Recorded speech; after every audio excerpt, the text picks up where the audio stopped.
Welcome to Slash Bash, where today I am bringing you a nuclear revenge Reddit video. In our first story, Make Me Quit? Get reported for your illegal company practices. Let's jump right in. In all honesty, this Reddit account is mostly a throwaway to distance myself from my main account where I still talk to people in the area this happened. On one hand, given the time that's passed since this particular revenge happened, I could probably get away with it, but on the other hand, there's a chance that this could come back to bite me. It's not that I did anything illegal, but many may argue it was morally wrong at the time, and I probably could have handled the whole situation a lot better. So, onto the story. At one point in my life, I found myself bored. I needed spending cash, but at the same time, like any typical college student, I needed a job that would work around my class hours. Enter C Corp. Not the real name.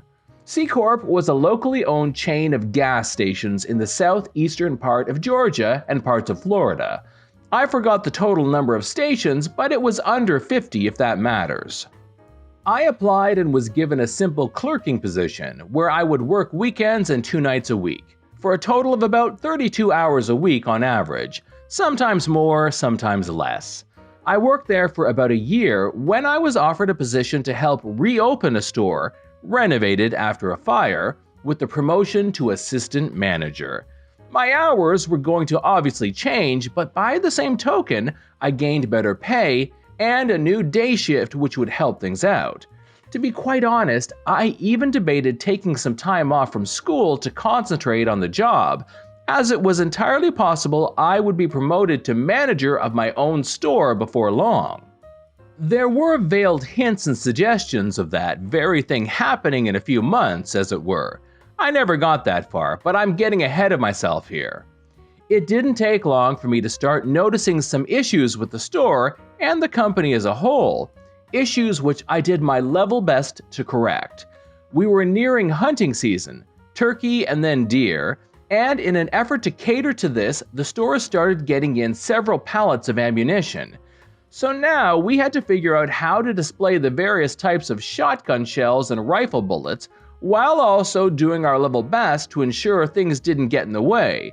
It was around this time that I found myself speaking with the store manager, having been called on the carpet, as the saying goes, for refusing to sell ammunition to a customer.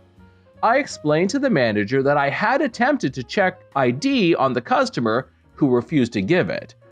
I told the manager that I knew full well this was illegal, as ID was required by state law, and furthermore you had to be 18 to buy them. That started me on the path that would lead to my termination a few weeks later. I started noticing company memos popping up in the office, all that dealt with company practices regarding ammunition. One even went so far as to say that it was a terminable offense to refuse a sale of shotgun shells to a customer regardless of age. That one actually vanished a few days after it went up, with me suspecting someone in the legal department realized the trouble they could get into with it. However, the flow of ammo didn't stop. A week before my termination, things got worse. The state in question has the lottery, of which the lion's share is scratch-off tickets. You know the type, pay $1, scratch off, and hope you win something. Now, the lottery states on the back of every single ticket that the retailer who sold it must pay up to $599 in winnings.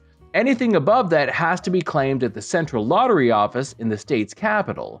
Retailers are warned that should they refuse to pay this, there are instructions on how to do this with a money order, then they can be fined by the Lottery Commission or worse. Imagine my surprise then when I'm written up for following the Lottery Commission policy and paying out on a $300 win for a customer.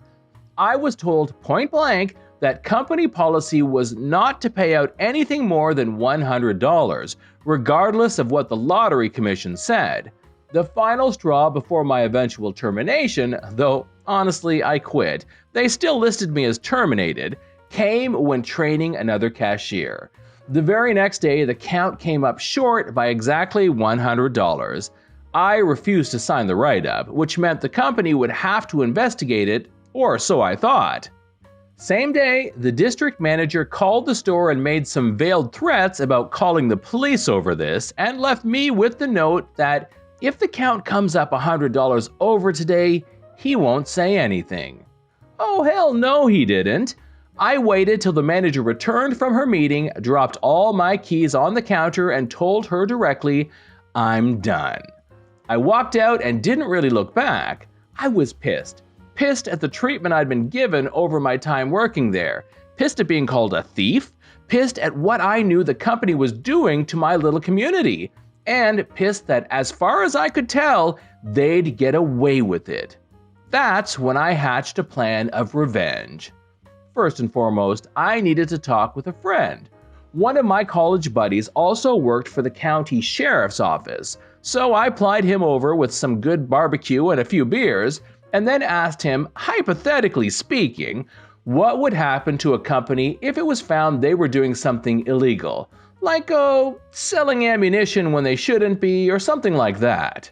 He knew I'd recently left C Corp and the circumstances of why I left, so it didn't take long for him to ask just what was going on. I spilled the beans, even including the reported theft I had been accused of. He was on the edge of his seat, even going so far as to note that the district manager's actions itself was illegal, and told me to come meet with my friend's boss the next day to give a statement. So I did just that. I laid out everything, told about the memo about not refusing sales against state law, and then gave detailed information about the district manager's call, the incident itself, and other things I had witnessed regarding illegal practices by the company, though not mentioned here. It took the better part of 4 hours to get everything told and typed out. By the way the detective acted, I got the impression I had either given him one hell of a caseload or broken some case right open. Fun, fun, fun. However, I wasn't really done yet. I had one more call to make. That one would prove pretty simple and short. It involved me calling the Lottery Commission and telling them about the company's policy which went against the lottery agreement. I was assured they'd look into things and that my information would be kept secret. I just had to sit back and wait. The fallout. 2 or 3 weeks later, our local paper ran a story on the front page, talking about a multiple department sting that happened in our area. The sting was investigating illegal sales of weapons, alcohol, and ammunition to minors. In that raid, C Corp had been hit hard, with several of their stores being shut and several managers and district managers being arrested on various charges tied to this illegal activity. The company itself was facing severe, in the 7-figure range, fines from the state, and it was being called into question whether or not they had the proper licenses to sell ammunition and firearms in the first place. The only mention about what the district manager had said to me came in the form of one of the investigating officers noting that the company had resorted to blackmail in an attempt to silence anyone who dared question the company policies or practices. The stores did remain open, but you could tell that the managers were seriously nervous about what the future held. Sales of ammunition and guns stopped completely and overnight, though. About a week after the raid by the police, lottery tickets of all kinds simply vanished from the stores. Big signs out front simply read, "We do not sell lotto." The validation machines were gone, the scratch-off ticket areas lay empty. Lottery was not in the building. I can only guess what happened in that case, but I wouldn't be surprised if the Lottery Commission sent people in with winning tickets only to have those people turned away. The fact that they lost their lottery sales would point to it being a serious issue at the very least. That, or the Lottery Commission decided to distance themselves from the company, which was already under federal investigation. Yes, the ammunition and guns thing went federal. Ultimately, the company was a shell of its former self. About half the gas stations ended up closing due to no longer being profitable, and what stations didn't close were just shells of their former self. Eventually, the company declared bankruptcy after a final scandal brought them another round of state and federal fines. In that case, they were busted for price gouging after raising the gas price per gallon to about $6 a gallon in cities where they had no other competition. This happened just prior to a pending tropical storm. Today, it's been close to 15 years since this all went down. C Corp doesn't exist any longer. After declaring bankruptcy, most of the stores were sold off to a competitor who ended up closing all but 5 or 6 of the stores due to redundancies. A whole host of honestly innocent people ended up out of work simply because the store decided to screw over one guy who wanted to do the right thing by the law and state policies. Several of the corporate staff were given 2- and 3-year suspended sentences, while others ended up paying personal fines on top of what the company was facing. The company has become something of a warning to others about what not to do when an employee voices a concern, and above and beyond that, why it's a good idea to follow the letter of the law exactly as it's written, regardless of if it hinders your bottom line or not. I sometimes think back on the whole affair and wonder just what they hoped to achieve with that blackmail attempt. Some part of me think that the district manager honestly thought it was the best option and may have even been trying to help out an employee he liked.